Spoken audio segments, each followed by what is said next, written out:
You've probably noticed the world's richest man, Elon Musk, campaigning for Trump and, in fact, getting a long shout-out from Trump last night at the victory celebration. And both were very happy. No wonder. Joining me from New York, where he's been covering the election, is Sky News business editor Ross Greenwood. Ross, the two men didn't just win an election last night, they just won a fortune. Explain that. They won, both of them, an absolute fortune because as a result of Donald Trump becoming the next president of the United States, the stock market here boomed.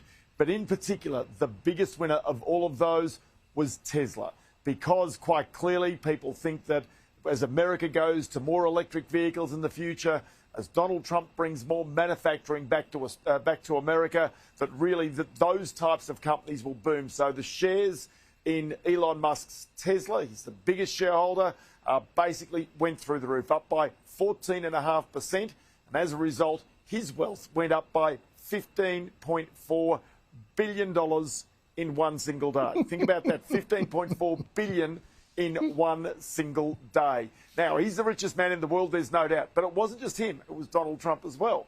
Donald Trump, as people will know, created his own, when he got banned from Twitter, before Elon Musk again arrives, went and bought it for $40 billion and reinstated Donald Trump. Well, Donald Trump went out and created his own social media site called Truth Social. Now, that lives in a company which is listed on the New York Stock Exchange, or NASDAQ, which is called Trump Media and Technology. Well, the shares NAT went up today rather significantly, which increased Donald Trump's wealth by, well, fairly meagre compared with Elon Musk, but it was up by around $180 million today. Donald Trump worth about $6 billion, and a big wedge of that is in this Truth Social website. I've got a feeling here, because there's been suggestions that maybe Elon Musk wants to refloat Twitter as it was, or X as it is now, back onto the stock exchange. My gut feel is it would be a fairly neat fit if you put Truth Social from Trump back into that. They refloated them both on the stock exchange at the same time. Who knew that actually being the president could make you a whole bunch of money at the same time? Yeah, well, I'm a bit dirty on you, Ross. Sky pays you good money to give business tips, and you didn't tell me about this one. I could have made a mozza. Oh, my goodness me. So you're going to get on the phone a bit more often, Andrew, seriously. I know, I must. Ross, I played earlier Kamala Harris's strange concession speech today. She seemed in complete denial of how completely her party had failed and how completely her message had flopped. Here's a little bit more of it. While I concede this election, I do not concede the fight that fueled this campaign.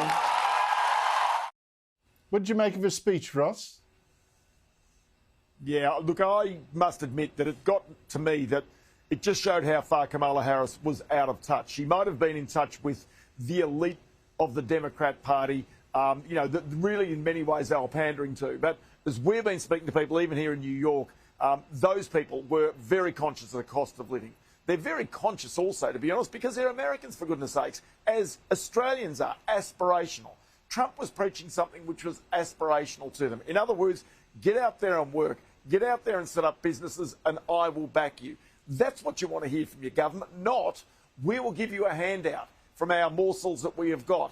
And really, this is, again, a lesson for politicians in Australia, that they've got to recognise that rather than trying to pretend that the taxpayers' money is the government's money, your money that you're able to dole out and hand out and look how good we are, it's actually a situation of give people the opportunity to make more money themselves. And that's where Australia gets a bit stuck as compared with the United States, because if Donald Trump is able to bring down personal tax rates, he's able to bring down corporate tax rates, and Australia's still sitting with a very high taxing country, well then really Australia loses competitiveness and loses investment over the long term.